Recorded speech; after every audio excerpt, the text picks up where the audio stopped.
테슬라가 FSD 13 버전을 사내 테스트 목적으로 일부 직원들에게 먼저 배포하기 시작했습니다. 우리가 이것에 왜 관심을 가져야 할까요? 물론 장기적으로 테슬라는 완전 자율주행을 실현할 계획을 가지고 있으며 이는 그 방향으로 나아가는 또 하나의 단계입니다.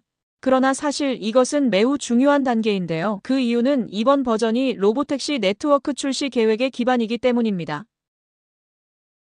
이전에는 버전 10이었고 이제 버전 13은 여러 차례의 반복을 거칠 예정이며 이 네트워크는 내년에 출시될 계획입니다. 지난 소프트웨어와 이번 출시한 것의 가장 큰 차이점은 주차장에서 출발할 수 있으며 이동 중 기능이 전환되면서 목적지에서 주차도 가능하다는 것입니다. 즉, 기본적으로 이번에 처음 실제로 엔드-투엔드 주행의 기능을 제공받게 되는 것입니다. 우리는 많은 사람들과 이야기했고 그 중에는 회의적인 시각을 가진 사람들도 많이 있었습니다. 당신은 사람들이 테슬라의 출시 능력에 대해 여전히 회의적인 주요 요소들이 무엇이라고 생각하나요? 그리고 그 질문에 대한 답은 무엇인가요? 좋은 질문입니다. 제가 느끼기에 자주 언급되는 부분인데 현재 FSD는 완벽하지 않다는 것입니다. 저는 버전 13이 없지만 제 차에는 시선 추적 기술이 있습니다. 여전히 개입이 있다는 것이 포인트입니다. 그래서 사람들은 종종 이런 특정 시나리오나 악천후 등으로 인해 작동하지 않을 때 어떻게 작동할 수 있는지 묻곤 합니다. 아마도 자주 언급되지 않는 핵심 부분은 원격 운영자가 함께 출시될 가능성이 높다는 것입니다.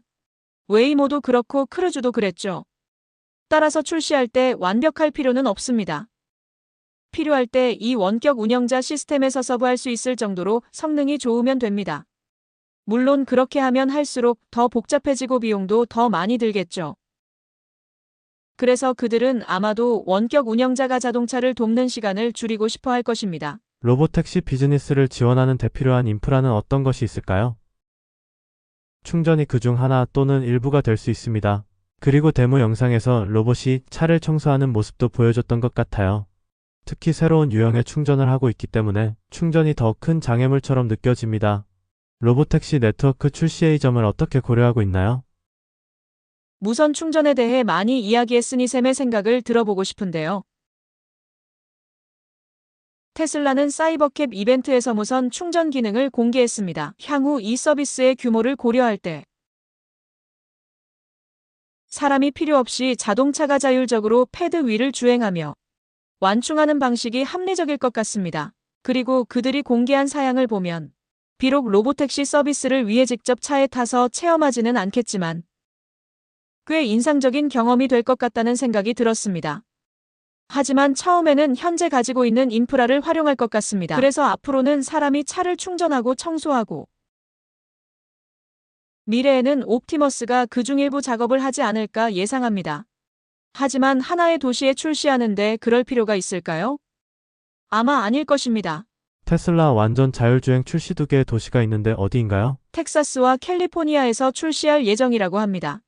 아마도 실리콘밸리 지역과 그 다음은 오스틴 정도로 추측할 수 있을 것 같습니다. 초기 출시에 현재 테슬라 소유자가 자신의 차량을 서비스에 등록할 것이라고 생각하시나요? 아니면 테슬라가 보유하고 있는 재고 중 일부를 가져와서 내놓을 것이라고 생각하시나요? 또 좋은 지적이네요. 테슬라가 소유자들에게 자동차를 등록하면 실제로 서비스로 상당한 돈을 벌 수 있다고 이야기하기 때문에 이것도 혼란스러운 지점이라고 생각하거든요. 사람들이 자동차를 등록해서 최대 수요를 충족시키길 바라기 때문인 것 같아요. 저는 그렇게 생각하지 않습니다. 모든 차량이 처음 출시할 때 고객 등록 차량이어야 한다고 생각하지 않습니다. 그들의 자체 소규모 차량을 사용할 수 있지만 고객의 차량이 그것을 보완합니다. 그래서 그들은 고객이 그것에 대해 흥분하게 만들고 싶어 합니다. 왜냐하면 그들은 그 보완을 원하기 때문이죠. 필요할 때 필요한 만큼의 물량을 확보하고 싶어 하는데요. 하지만 장기적으로는 풀린 모델입니다. 그래서 제 생각에는 제3기업들이 생겨날 것으로 보입니다. 테슬라가 이런 기업들이 생기도록 장려했다고 들었는데 이들은 테슬라 차량을 소유하고 운영하는 역할을 맡게 될 것입니다. 그리고 테슬라는 자체적으로 소규모의 차량을 보유할 것입니다. 그리고 지난 10년 이상 지속되어 온 트렌드를 봅시다. 면허를 취득하려는 젊은이들이 줄어드는 것과 같습니다. 차량 공유 서비스가 자리를 잡았죠. 그래서 이것은 한동안 일어나고 있는 현상과 맞닿아 있는 것 같습니다. 마지막으로 말하고 싶은 것은 배송에 관한 주요 논점 중 하나입니다. 먼저 테슬라는 실제 배송에 필요한 많은 요소를 갖추고 있다는 점을 강조하고 싶습니다. 세미트럭도 있고, 사이버캡 이벤트에서 여러 명의 승객을 태울 수 있는 로보밴 차량도 공개했습니다. 좌석을 빼면 화물용 차량이 될 수 있다고 상상할 수도 있죠. 라스트 마일 배송에는 드론이 훨씬 더 적합할 수도 있지만 비효율적인 시스템입니다. 배달 비용이 너무 비싸고 미국에서는 대략 한 끼 식사 가격의 2배에 달합니다. 따라서 맞춤형 폼 팩터를 이용하면 훨씬 더 저렴해 질 수 있다고 생각합니다. 라스트 마일을 위한 완전히 다른 시스템이 될 수도 있습니다. 2025년 또는 2026년에 출시하는 것으로 설정했는데요. 실제로 우리가 예상했던 것과 일치하는 수준입니다.